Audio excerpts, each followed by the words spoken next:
امام شافعی رحمۃ اللہ علیہ اپنے زمانے کے بہت بڑے عالم اور فقیہ گزرے ہیں۔ آج دنیا میں ان کے ماننے والوں کی تعداد بہت زیادہ پائی جاتی ہے۔ ان کے زمانے میں ایک بادشاہ تھا جو ایک بہت بڑی پریشانی کا شکار ہوا یوں کہ اس کی بیوی کسی بات پر اس سے ناراض ہو گئی۔ وہ اسے منانا چاہتا تھا۔ اس نے اپنی بیوی کو کافی مرتبہ منایا لیکن وہ نہیں مانی۔ کافی دن اسے اپنی بیوی کو یوں ہی مناتے ہوئے ہو گئے پر اس کی بیوی ماننے کو تیار ہی نہیں تھی۔ ایک دن اس نے اپنی روٹھی ہوئی بیوی کو بہت زیادہ منانے کی کوشش کی پر اس کی بیوی تھی کہ جتنا وہ اس کو منا رہا تھا اتنا ہی زیادہ اس کے نخروں میں چڑھاؤ ہو رہا تھا۔ جب کافی دیر تک بادشاہ کو اپنی بیوی کو مناتے ہوئے ہو گئی تو اس کی بیوی کو اس پر غصہ آ گیا اور وہ غصے میں اپنے بادشاہ شوہر کو کہہ بیٹھی کہ تو جہنمی ہے اور میں جہنمی کی شکل نہیں دیکھنا چاہتی۔ اب دوستو، بادشاہ تو بادشاہ ہی ہوتا ہے۔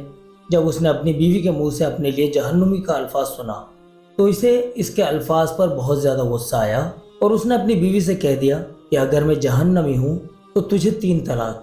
یہیں پر دونوں کی بات ختم ہو گئی اور دونوں اپنے اپنے کمروں میں چلے گئے۔ بعد میں جب دونوں کا یعنی شوہر اور بیوی کا غصہ ٹھنڈا ہو گیا تو بادشاہ بھی سوچنے لگا کہ پورے ملک میں ایسی خوبصورت لڑکی تو اور کوئی نہیں ہے، میں کبھی اس کو اپنے سے جدا نہیں کر سکتا۔ ادھر اس کی بیوی بھی سوچنے لگی کہ جو عزت پورے ملک میں میری بادشاہ کی وجہ سے ہے اس کے بغیر مجھے وہ عزت کبھی نہیں مل پائے گی۔ اب دونوں میاں بیوی چاہتے تھے کہ دونوں کے بیچ صلح ہو جائے مگر بادشاہ نے طلاق کی شرط لگا دی تھی۔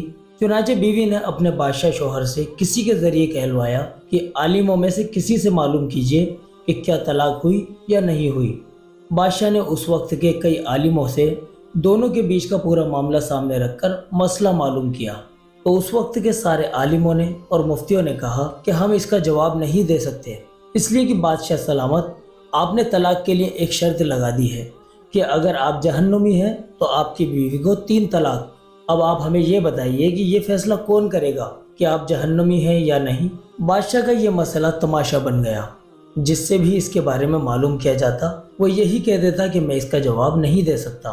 معاملہ خود بادشاہ سے جڑا ہوا تھا تو پورے ملک میں ہر جگہ عجیب و غریب کیفیت ہو گئی۔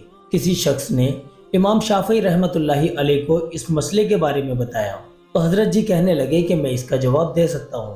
چنانچہ کسی نے امام شافعی رحمۃ اللہ علیہ کے بارے میں بادشاہ کو خبر دی کہ فلاں بزرگ ہیں، وہ آپ کے اس مسئلے کا حل نکال سکتے ہیں۔ بادشاہ بیچارہ بہت زیادہ پریشان تھا۔ اس نے اس مسئلے کو معلوم کرنے کے لیے امام شافعی رحمۃ اللہ علیہ کو اپنے محل میں دعوت دی۔ جب امام شافعی بادشاہ کے دربار پہنچے تو بادشاہ نے ان سے کہا کہ میں بہت مصیبت میں ہوں، مجھے اس مصیبت سے نکالیے۔ امام شافعی رحمۃ اللہ علیہ نے بادشاہ سے فرمایا میرے پاس تمہارے مسئلے کا حل ہے لیکن مجھے آپ سے تنہائی میں ایک بات معلوم کرنی پڑے گی۔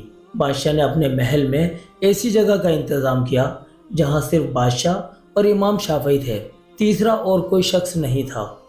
امام شافعی رحمۃ اللہ علیہ نے بادشاہ سے معلوم کیا آپ مجھے ایک بات بتاؤ، کیا آپ کی پوری زندگی میں کوئی ایسا موقع آیا ہے جس میں آپ کسی گناہ کو کرنے کی پوری قدرت رکھتے تھے لیکن آپ نے اللہ پاک کے ڈر سے اس گناہ کو چھوڑ دیا ہو؟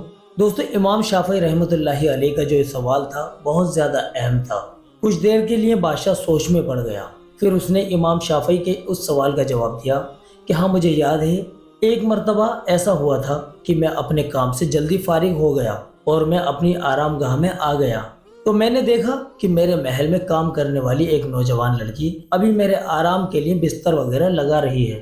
میں کمرے میں آ گیا، جب میری اس لڑکی کے چہرے پر نظر پڑی تو وہ مجھے بہت زیادہ خوبصورت لگی۔ میری نیت بدل گئی، میں نے کمرے کا دروازہ بند کیا اور کنڈی لگا لی۔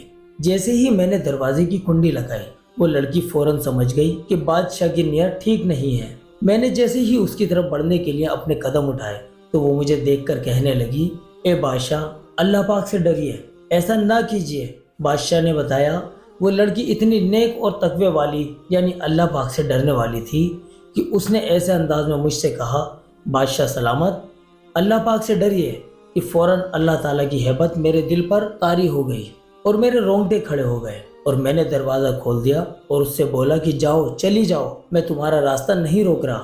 اگر میں دروازہ نہیں کھولتا تو میں اس کے ساتھ اپنی خواہش کو پورا کر سکتا تھا۔ میں تو بادشاہ ہوں، مجھ سے اس کے بارے میں کون پوچھ سکتا تھا؟ مگر میں نے اللہ پاک کے ڈر سے